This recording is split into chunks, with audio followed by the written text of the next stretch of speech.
plate and details of the truck on the Thursday, you could have asked your team at the Heidelberg Way Bridge to look out for the truck. Correct?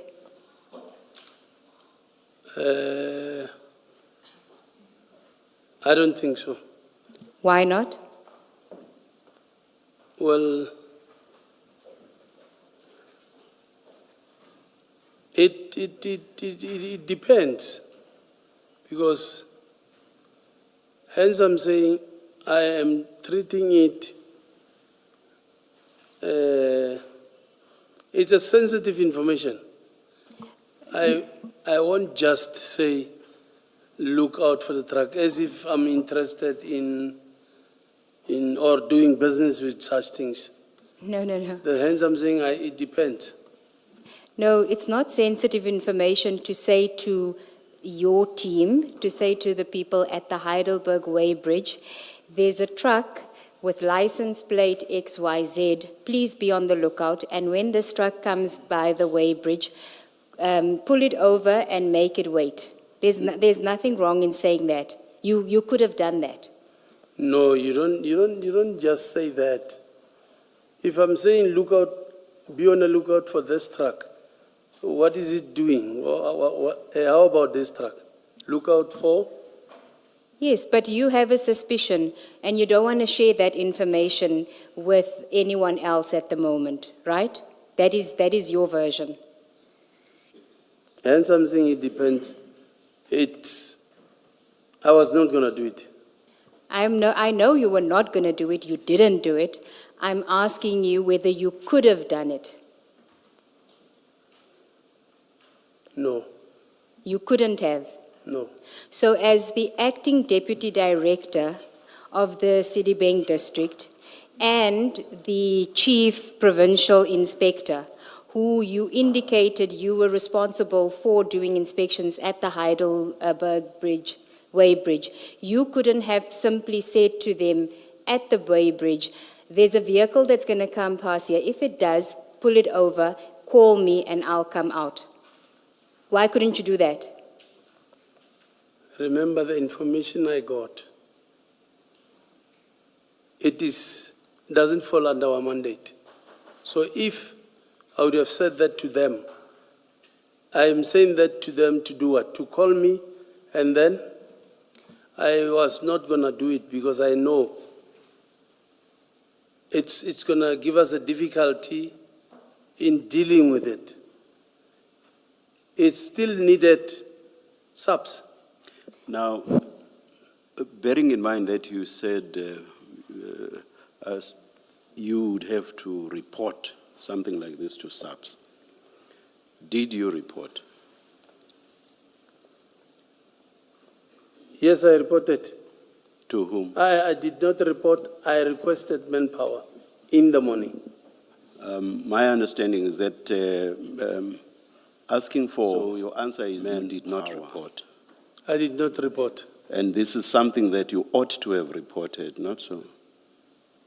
You reported to who, Chair? To subs? I think when, on Thursday or Friday? Doesn't matter. But before engaging in an operation, did you not have to report? This is about, I asked you earlier that whether you would have to report something that involves narcotics, and I think your answer was yes, you must report something like that. On this one, Chair, I was cautioned on this one.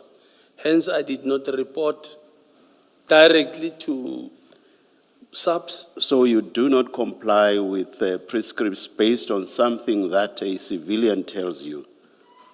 So you basically bow to the wishes of a civilian and you do not act in the manner you are required to. You've said you had to report something like this to subs, and you say that you did not report, and you say you did not report because you were cautioned by Mr. Nku, a civilian. So basically you are saying Mr. Nku said, do not comply with your prescripts, and you did not comply with your prescripts. Is that what you are telling us? I did not bow. That's the effect of it. No, I did not bow. Hence, you can also see, Chair, that me not reporting according to the prescripts, like the chair is saying. No, you gave us the prescripts. You gave us the prescripts. Yes, continue. I did not bow to the civilian. At most of the time, you get information and still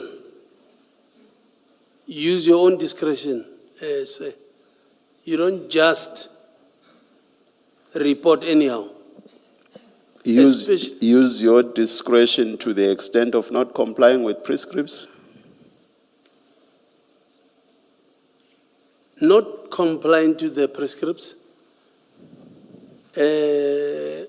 My discretion to the operation that I will engage myself in. If that operation was unsuccessful, yes, it would mean if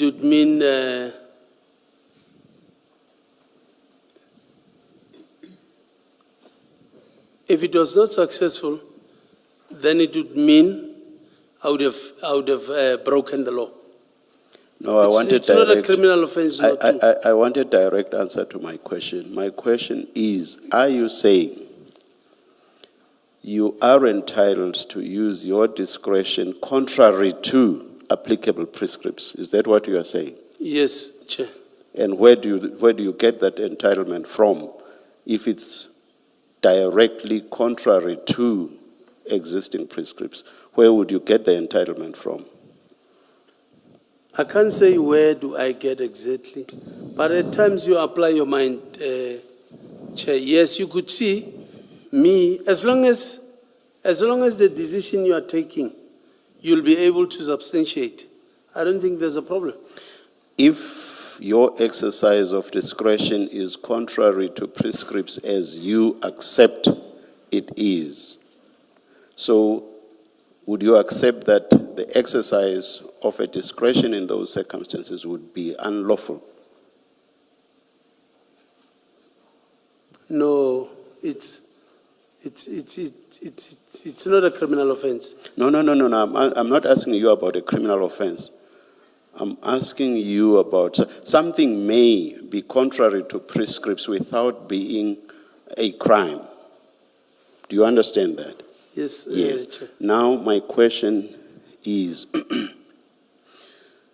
if you say that your exercise of discretion, and you've accepted this, your exercise of discretion is contrary to prescripts in those circumstances, do you accept that such exercise of discretion is unlawful?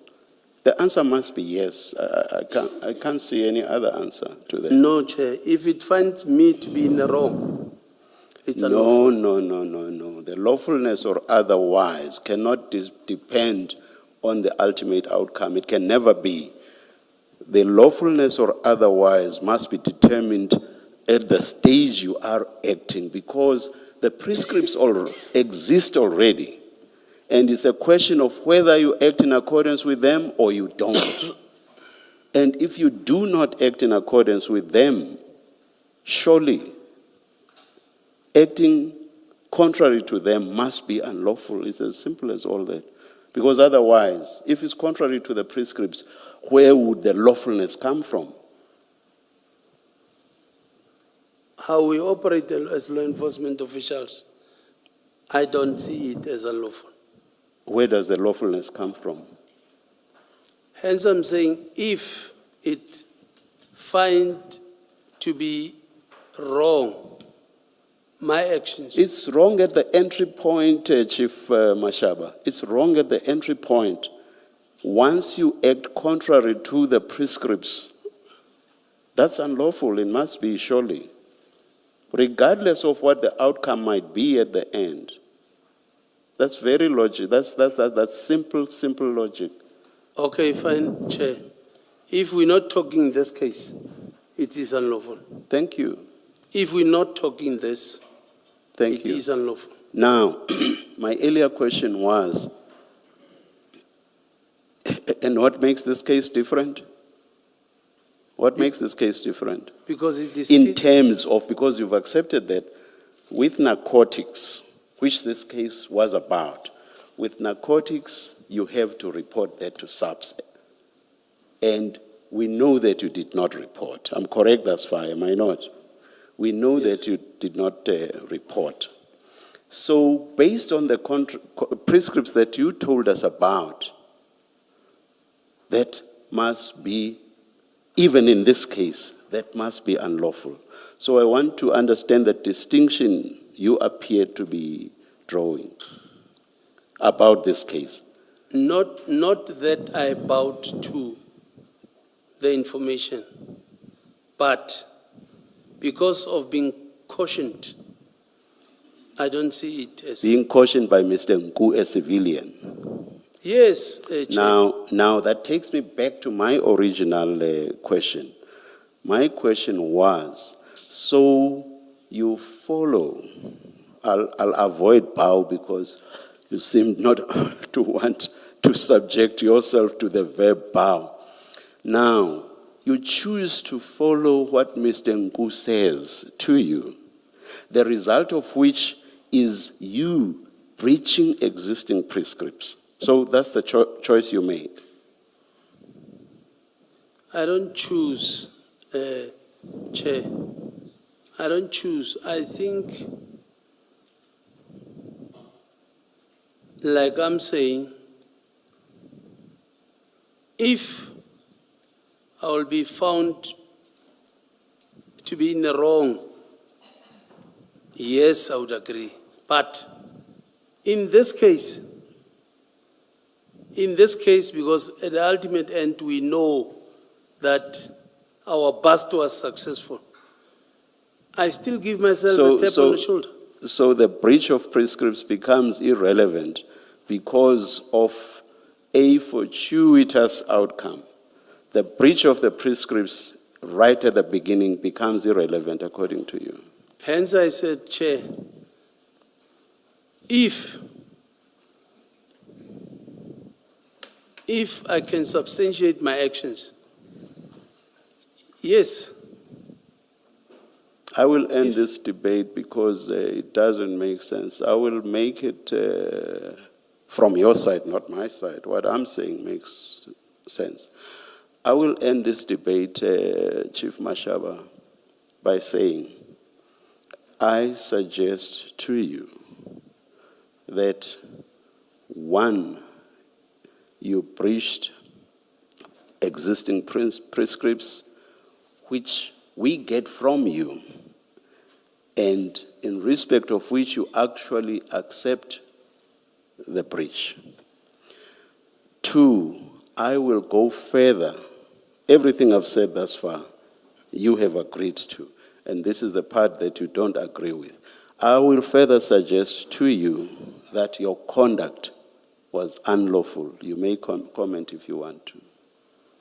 That is, the conduct of not following prescripts, but instead following what Mr. Nku said to you. That was unlawful. You have no discretion not to follow existing principles. That is what I suggest to you. Other people will say that is what I put to you. Do you care to comment? I don't agree with you, Chair. Thank you.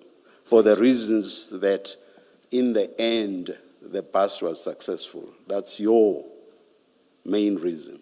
Or That's one of the reasons. That's yes. the reason. That's the reason. Thank I don't you. agree with you. Thank you. Can you just clarify in response to Advocate Ngube's question? You said something along these lines. I think she was asking you why you did not involve the team in the way breach. And in response, you said, information I got did not fall within our mandate. What did you mean by that? It did not fall within our mandate. We're talking drugs, Yeah. and it's not our specialty. That's what I mean. So because the information you got involved drug trafficking, it did not fall within the mandate of the traffic police. Is that what you meant? It doesn't fall within, but nothing, like I'm saying, nothing stops us from acting. Hence I'm saying, you choose informations. Nothing stopped me from, I would have brought my team and stopped it and did it. But because to save time and other things, I said, no, you know what, this thing is going to give us problems, it's going to give us talk too much. Let me just give it to subs. That's where it belongs. Thank you. Chief, the information you get on Thursday night is that there is a suspicion that there's drugs on a truck coming from Durban to Johannesburg. I'm following on what Commissioner Kumalo is asking you, because you did say, when I asked you why wouldn't you just give the information to people at the weighbridge to just pull over the truck and wait for you to come, right? And you said that falls out of my mandate. Now, why does going to the Yellow Jersey Logistics Company to try and get the truck there, why does that fall within your mandate? Is it simply because you had a SAPS member with you? I didn't have a SAPS member with me. I called the SAPS member after. Okay. Yes. So why do you go to Yellow Jersey Logistics without the SAPS member, with the civilian, without any backup at that point, but you can't mobilize your official team at the weighbridge to look out for this vehicle and pull it over? So sorry, what is your question? You are taking it too long. Okay. I even forget the question. You say when you went to the Yellow Jersey Logistics, you didn't go with a police officer. Yes. So you went there with the civilian, or you met the civilian there. You met Mr. Nku there. Correct? Yes. Okay. Sure. So why were you mandated to go with Mr. Nku to Yellow Jersey Logistics, but you weren't mandated to simply tell your team at the weighbridge to pull over the vehicle if they come across the vehicle? Because the information came to me. I wanted to verify. If I saw it fit, nothing, I'm still saying, nothing would have stopped me to call my team. Yes, and you could have done that the night before, but then it would have been official because it is at the weighbridge. No, let's leave the night before. Hence I'm saying, the night before, I waited for the confirmation for Friday. So, if when I got there, let's say if I wanted to, I would have called my team. Because nothing stops me from doing that. It's crime prevention. But I saw it fit that let me call the nearest police station. Sorry, I'm confused by this and earlier evidence that you gave. I was under the impression that you cannot go into premises to investigate a crime. Now you say if you wanted to, you could have called your team to go into the premises and you chose to call SAPS. Am I misunderstanding something in your evidence? I think you are misunderstanding, Chair. Okay, clarify it. I'm saying, and I said from the beginning, I saw it fit that let me involve subs.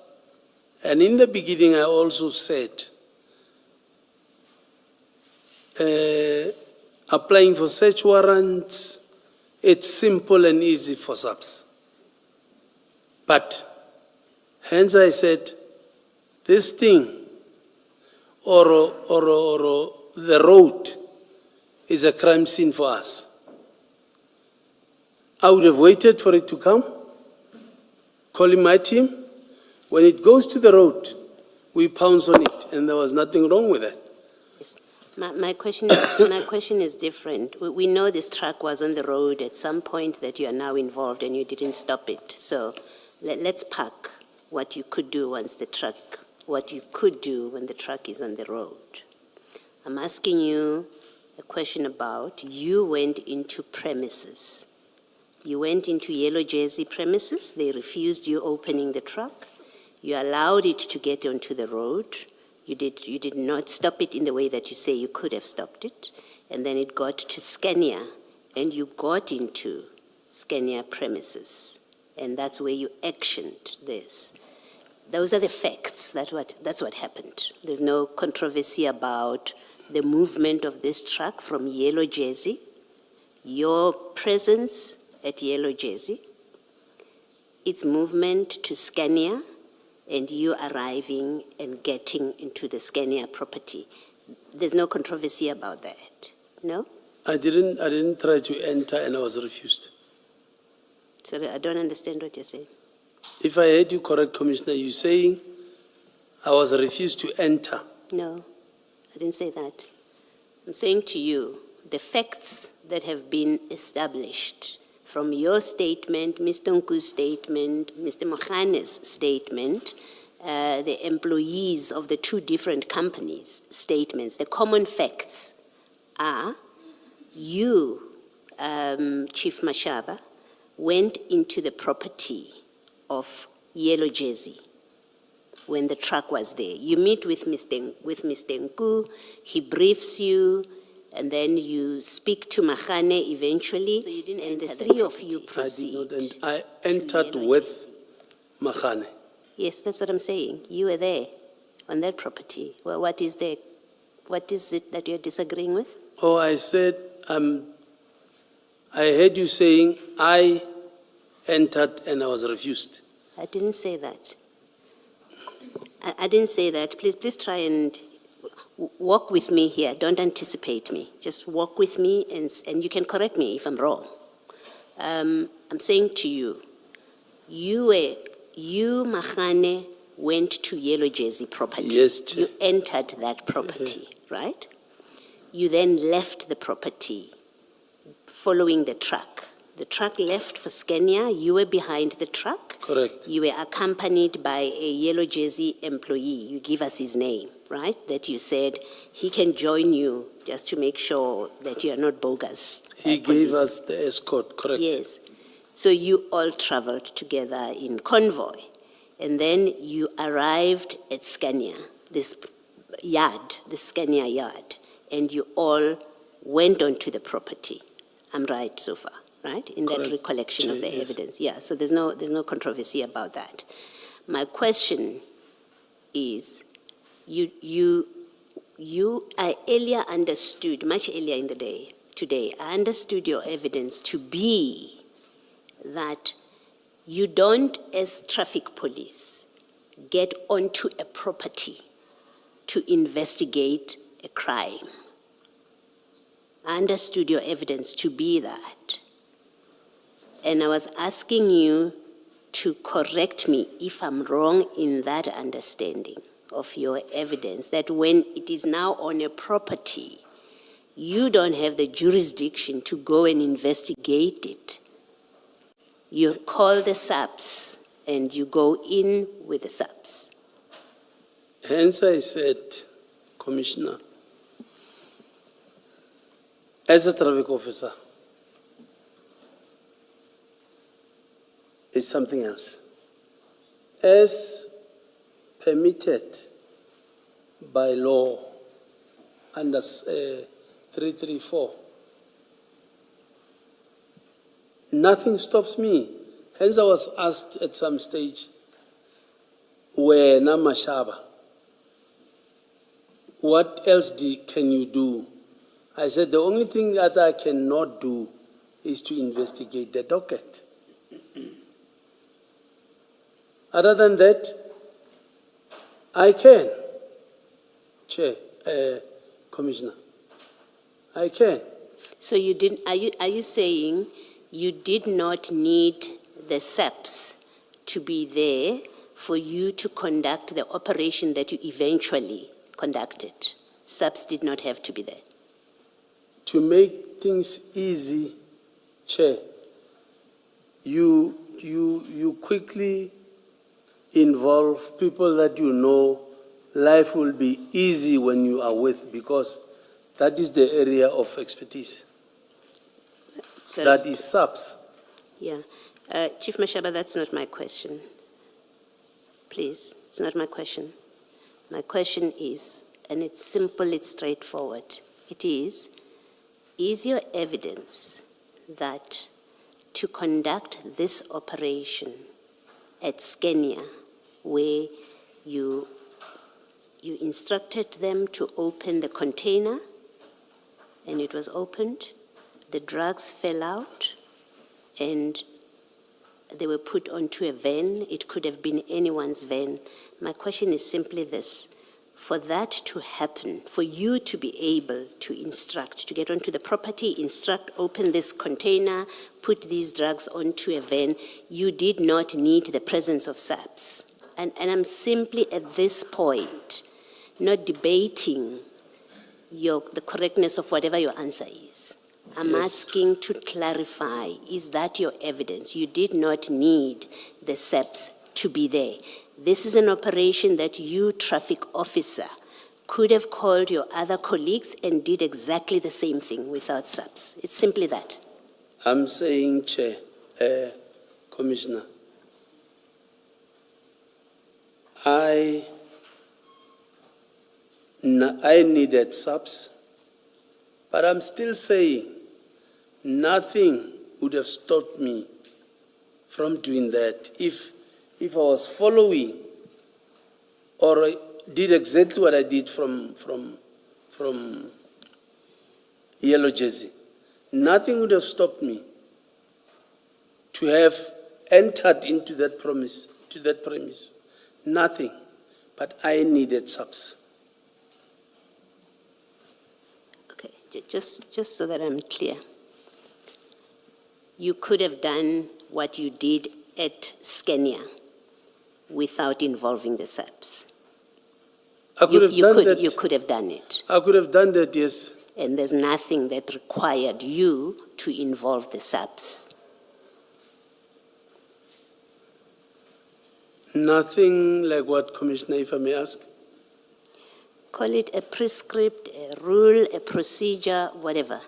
There is nothing that obliged you, maybe let me use the word, nothing compelled you to bring the SAPS onto this operation. It's an operation that in terms of the law, your prescripts, your rules, your protocols, you are entitled to do exactly what you did without the SAPS.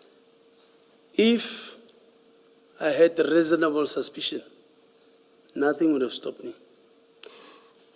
Don't add facts that are not part of this case that we are dealing with. The facts remain the same. Nku tells you on the 8th, there's a truck coming up, right? Nku calls you on the 9th. You meet with him. He briefs you. You all go to Yellow Jersey. Well, you bring Mohane onto the picture. You all proceed to Yellow Jersey. You get onto the road. You all proceed to Skenia. You all got into Skenia's property, right? You instruct the Skenia people to open the container. The drugs fall out. Those facts don't change, and we don't add anything. I'm saying to you, on these facts, are you saying to us, there is no protocol, rule, prescript, law, nothing that obliged you to bring the SAPS onto this operation on the property of Skenia as it unfolded there?